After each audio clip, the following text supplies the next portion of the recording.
Alright guys, here we are back. This is Russell, and I have to apologize for that stupid moronic dog. He's probably going to bark the whole video. My neighbors are just so rude. Anyway, today we are going to be replacing the starter and the Jetta. I have not been able to get this cranked yet. I think that because the engine is not turning over fast enough, the starter is definitely getting weak. It's starting to make some weird noises. And the last time that I did this job, I did not film it. So it is a pain in the butt. This is a really, really stupid design because the starter is integral with the motor mount, and trying to get that thing lined up when you take the starter out is a pain. But I'm going to do this because hopefully it will help somebody. So this is probably the third or fourth starter this car's had.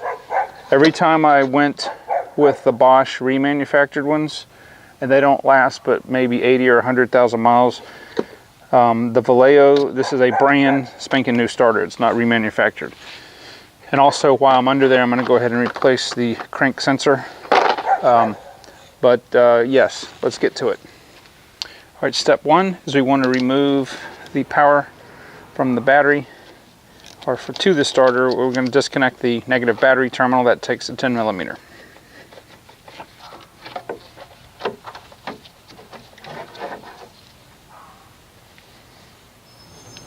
Now I got a garbage truck up and down the street.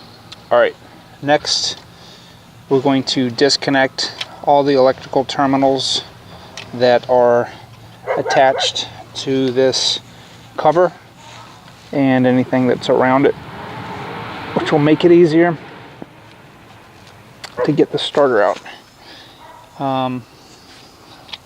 So you've got this one here, you've got this one here, which doesn't have anything to do with the starter, but it's kind of in the way. Okay, I'm gonna have to put this on the tripod.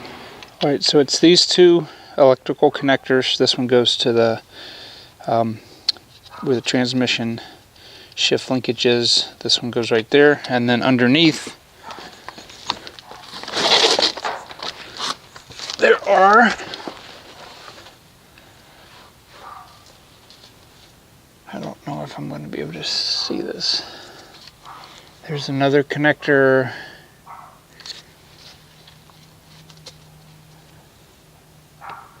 right there that you need to disconnect, and then we're going to loosen the power steering bracket line here. All right, a 13 millimeter will remove the nut that is at the power steering bracket, and a 10 millimeter will remove this. All right, next there is an accessory bracket, or a wiring harness bracket. And you take this bolt off and we'll remove that, which is right here. And then we're going to disconnect the power, the main power lead. It's a 13 millimeter bolt. When the nut and washer are off, you can remove the power lead and place it to the side. And don't forget there's a smaller lead. There's two of them. Next, after you've done that, you can take this umbilical cord of wires and the wiring harness and take it out of the bracket or the cover and just kind of get it to the side. You just want to be able to have everything out of this cover right here. Now when you've got this, you got to be gentle with this, but as you pull this up, you can take the cover and it slides right off. It just slides on. There's a bracket. Looks like a popsicle stick right there. Okay. All right, that is the hardest part of the job. Now comes the most frustrating. There's only a couple bolts that hold this starter in. However, it is integral with the motor mount. Now, I recommend either you use a engine lift or one of those gantries that you can bolt the engine to, or go up underneath and use a forward jack to support the engine when you take both of those starter bolts out. Unfortunately, every time I've ever tried to do that, the engine still shifts, and trying to get this back in by yourself, let's just say it's a challenge. So I'm going to try it. It's going to be frustrating, but hopefully if the engine will not shift down, it'll be all right. All right, I've tied the harness up out of the way so you guys could get a better shot. Behind or underneath this little tab is a 13mm bolt, which you will have to be a contortionist to get out. I can't hold the camera and do this, but anyway, it's a 13mm bolt, and then this bracket right here will slide off, and then we'll have access to our 2 bolts to hold the starter in. Alright, so I got the bracket off, and I want to show you the bolt. It goes all the way through to right there. That is that bolt, the top bolt that holds the starter. So it really doesn't matter if you try to loosen the top or the bottom one. I have a jack under here with a block of wood holding the transmission. Now, this has not worked in the past. In other words, it has not prevented the engine from shifting, because the engine doesn't really drop down. It almost rotates like that. And it's super frustrating to try to get that thing lined back up. This is really a 2-person job.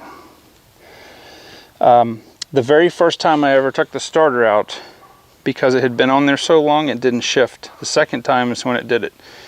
And well, there's no good way to go about this. You just got to take it out. So I'm going to go ahead and you know what, I'm just going to put the tripod over here and let you guys watch as I do this.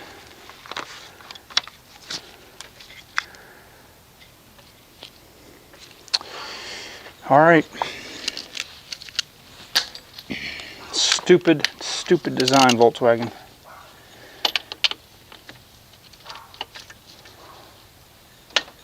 And it's not when you loosen it that's the problem. It's when you remove it.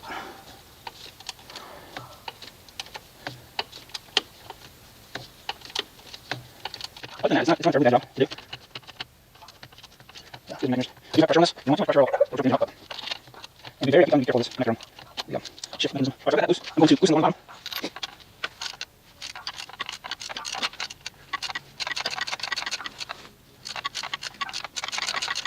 I'm going to take it out. I'm going to loosen it. Started ready. Almost ready to go. Now, before it clears,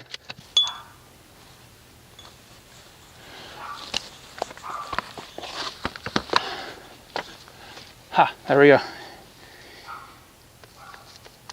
Alright, this is a first, so let me not sit here and goad over this. Let's get the new starter in there. Just wipe the bolt. It's a very long bolt. It goes in there. Before I put the starter in, I'm just going to verify that it's still okay.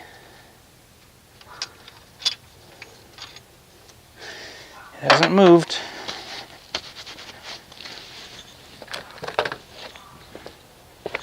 So just double checking the connectors are right, and they are. So the starter has to come out from the bottom. Just wiping the flange off.